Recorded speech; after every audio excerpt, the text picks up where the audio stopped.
96 নম্বর আয়াতে বলতেছেন ফিহি আয়াতুম বাইনাতুম মাকামু ইব্রাহিম। আল্লাহ তাআলা বলতেছেন ওই ঘরের মধ্যে আমি আল্লাহর কিছু নিদর্শন আছে। কি আছে? অনেকগুলো নিদর্শন আছে। নিদর্শনগুলির মধ্যে একটা নিদর্শন হচ্ছে ফিহি আয়াতুম বাইনাত মাকামে ইব্রাহিম। বলেন সুবহানাল্লাহ। সেখানে একটা নিদর্শন হলো মাকামে ইব্রাহিম, একটা পাথর, যেই পাথরের ইতিহাস হচ্ছে পয়গম্বর ইব্রাহিম আলাইহিস সালাতু ওয়াস সালাম যখন কাবাকে পুনর্নির্মাণ করেন তখন পয়গম্বর ইব্রাহিম কিভাবে উপরে গাঁথনি দিবে। এই জামানায় যেমন আমরা লিফট দিয়ে উঠি না, বিল্ডিংয়ে ওঠার সময় আমরা লিফট দিয়ে উঠি, লিফটের সুইচ দিলে লিফট আমাদেরকে 10 তলা 20 তলা আর 30 তলা নাই আমাদেরকে নিয়ে যায় মুহূর্তের মধ্যে। তো আল্লাহ তাআলা ওই মাকামে ইব্রাহিমে এমন নিদর্শন রাখছেন, পয়গম্বর ইব্রাহিম ওই পাথরের মধ্যে যখন দাঁড়াইতো যতটুকু উঠতে হতো আল্লাহ তাআলা ওই পাথরটাকে পয়গম্বর ইব্রাহিমের নির্দেশে ততটুকু উঠাইতেন। বলেন সুবহানাল্লাহ। এটা হলেন এই মাকামে ইব্রাহিমের নিদর্শন। আল্লাহ বলেন ফিহি আয়াতুম বাইনাতুম মাকামু ইব্রাহিম। আল্লাহ তাআলা 96 নম্বর আয়াতের লাস্টে বলেন ওমান দাখালাহু কানা আমিনা। যে বান্দা বান্দি আমার ঘরের মধ্যে প্রবেশ করবে ওই বান্দাগুলো নিরাপদ হয়ে যায়। বলেন সুবহানাল্লাহ।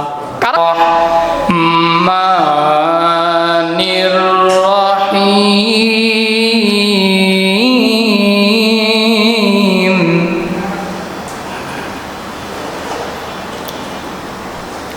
ইন্না আউয়ালা বাইতিন উযিআ লিন্নাস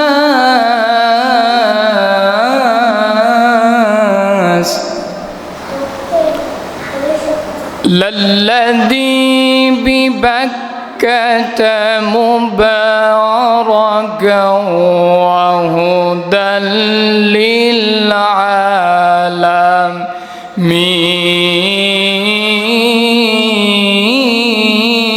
আলামিন। ফীহি আয়াতুম বাইনাতুম মাকামু ইব্রাহিম ওয়া মান দাখালাহু কানা আমিনা ওয়ালিল্লাহি আলান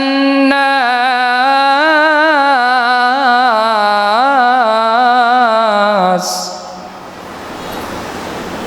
হিজ্জুল বাইতি মান ইসতাতাআ ইলাইহি সাবিলা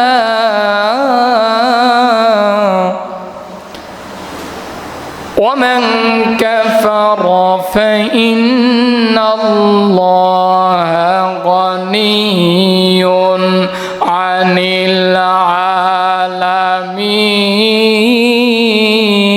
العالمين آمنت بالله صدق الله مولانا العظيم।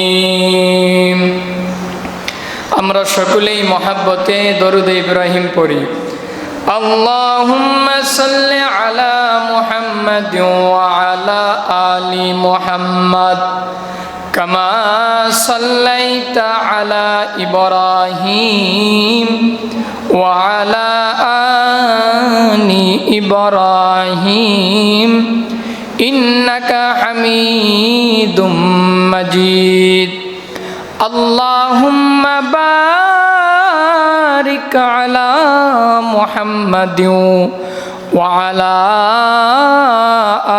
آل محمد كما باركت على إبراهيم وعلى آل إبراهيم إنك حميد مجيد। আলহামদুলিল্লাহ সুম্মা আলহামদুলিল্লাহ।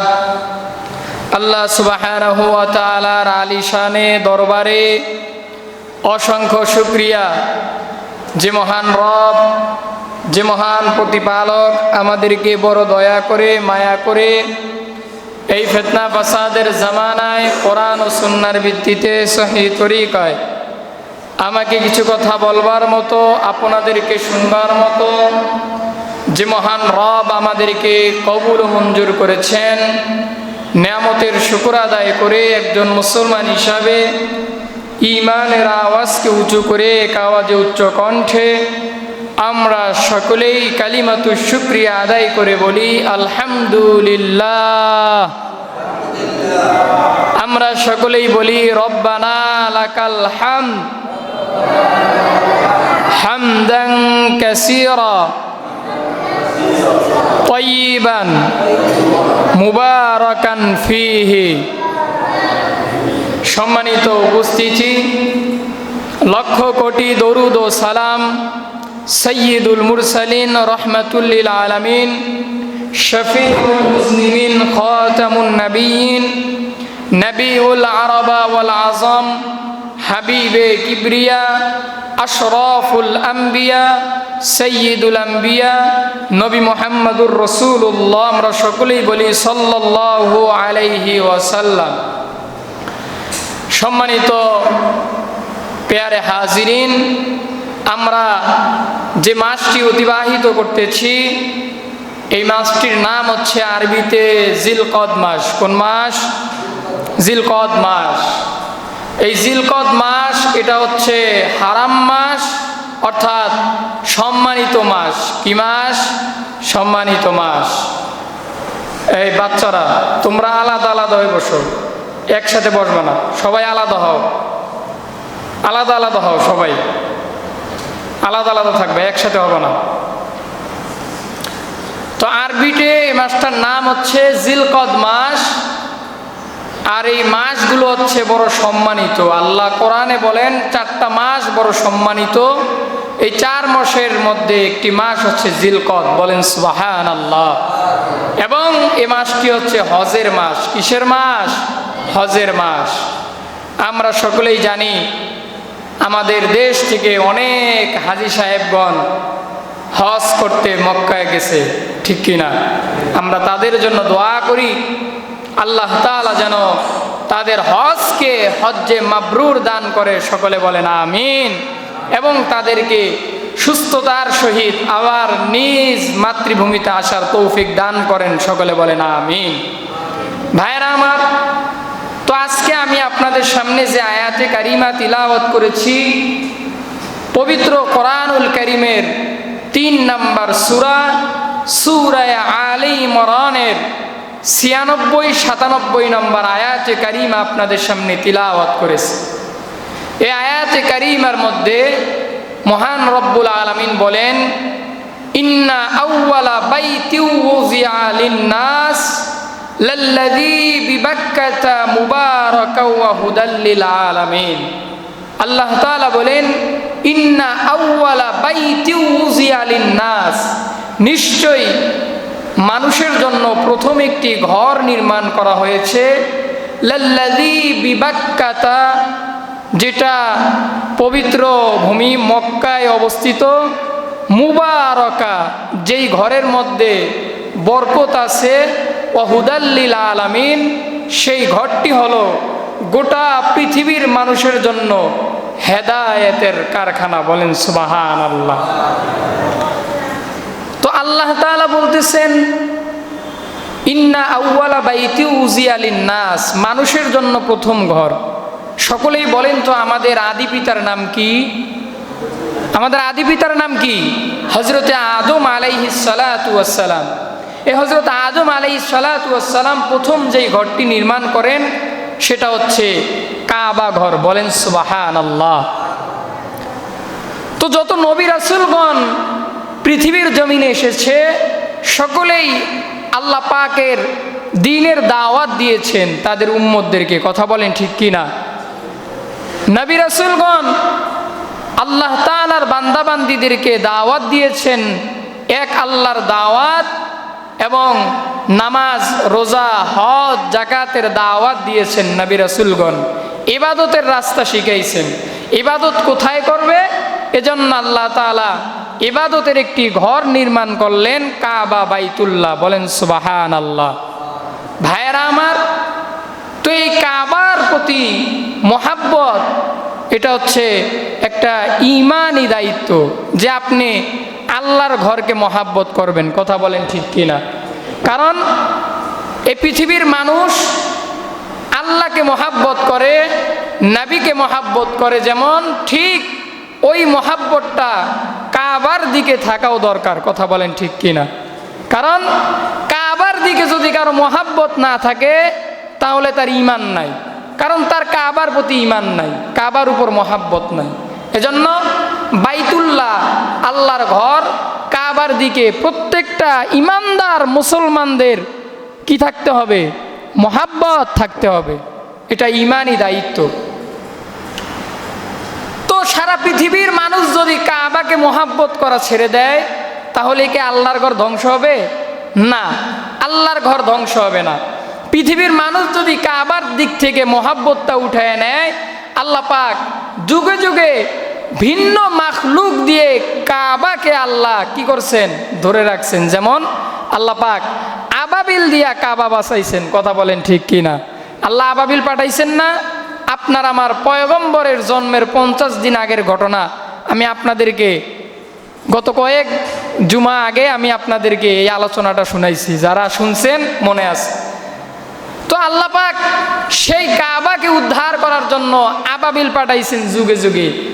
তো আমি যে কথাটা আপনাদেরকে বলতে চাই, এই যুগেও যদি মানুষের কাবার প্রতি মহাব্বত না থাকে তাহলে আল্লাহ ভিন্ন মাখলুক দিয়া হলেও কাবা ঘরকে ঠিক রাখবেন। কথা বলেন ঠিক কিনা? ভাইয়েরা আমার, এখন আমরা মনে করি হুজুর হজ, মানুষ যে কাবায় যায় হজ করতে, আমাদের তো তেমন টাকা পয়সা নাই, আমরা আবার কিভাবে হজ করতে যাব? ঠিক না? কিন্তু কাবায় যাওয়ার যে একটা আশা আকাঙ্ক্ষা, এটা কিন্তু আমাদের সকলেরই আছে। ঠিক কিনা? শুধু আপনার আমার কাবায় যাওয়ার ইচ্ছা না, শুধুমাত্র আপনার আমার কাবায় যাওয়ার ইচ্ছা হয় না,